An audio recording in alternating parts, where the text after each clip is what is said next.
Kemana Iki? Ke kebun binatang. Tengok apa? Nak tengok apa?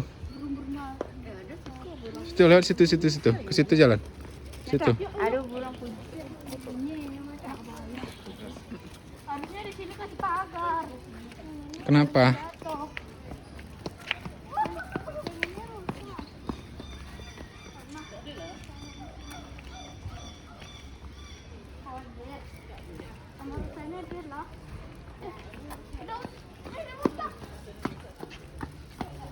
Ai cari apa? Binatang. Tengok sini. Ini rusak.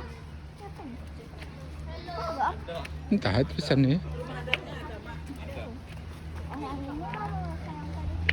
Ni kita tengok rusa.